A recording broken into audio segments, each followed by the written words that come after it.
America is obsessed with sex. Each day, we are bombarded by images in film, television, and advertising. With children and young adults viewing these images each day, it's not surprising that the United States has the highest rate of teen pregnancies in any industrialized country. 1/3 of women will get pregnant before the age of 20, according to the Center for Disease Control. This problem can be directly linked to the way our nation handles sex education. There are two main types of sex education taught to teens today. Abstinence-only sex education promotes abstinence, but does not acknowledge that most students will engage in sexual behavior. Comprehensive sex education, on the other hand, covers abstinence, condoms, STDs, birth control, body issues, homosexuality, abortion, sexual health, maneuvering, orientation issues, heterosexuality, bisexuality, the day after family sex, transgender issues.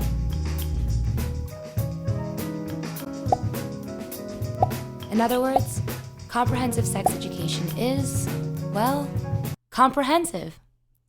We interviewed sexual health professional Kimberly Dunlap about her opinions on sex education. What is HEART?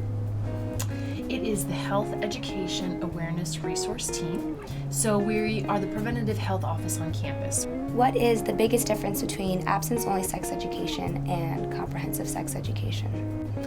I think the key difference is that comprehensive sexuality education includes abstinence education. It is a component of it. It acknowledges that abstinence can be a healthy and helpful choice for a lot of students.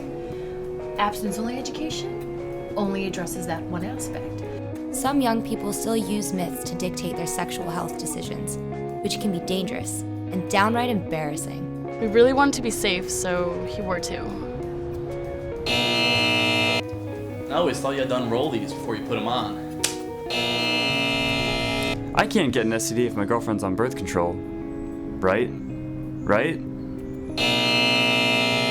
We went to the street to ask some people about their high school experiences with sex education. And did your school teach sex education classes or programs? No, we didn't have any classes like that. We did? Yes, we had a class that dealt with sex education. Yes, we did. Yes. Yeah, kind of. Yes, they did. Did you think that the sex education program was effective? Absolutely not. I think it was a complete failure for the public high school I went to. Very effective. But it really, I think, depends on how well it's instilled. No. It was effective for me as an individual, but I don't think for the whole class because there was a kid that was kicked out for asking racy questions. And was anyone pregnant from your high school? Oh, yes. Yes, a lot of girls got pregnant. Yes, that did happen. That was the subject of some rumors. More than one. More than one. Yes, plenty did. Yes, we had 1 or 2 pregnancies. Probably a number of 12 or more. In Chicago, I have a lot of friends that are also 18 years old and have babies. Actually, I had a son when I was 16, so yeah, and I know a few others too. Yes. God, yes.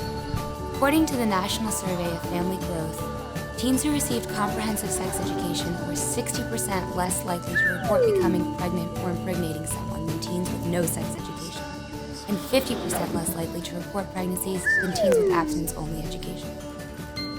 Despite these facts, Congress approved $1.5 billion in grants over the last 10 years for abstinence-only programs. Do you think that this education could actually decrease the statistics of teen pregnancy and STDs? Statistics have shown that it can. That when students are armed with appropriate information about how to make good choices and healthy behaviors, that the likelihood that they will prevent STI and STD transmission is increased, and that the likelihood that they can avoid unintended pregnancies is also increased. Medical evidence has proven that comprehensive sex education effectively reduces the rate of teen pregnancies and STDs. But more importantly, it provides an atmosphere to ask those difficult questions that many students can't get from their parents. America is obsessed with sex, and it's about time we know about it.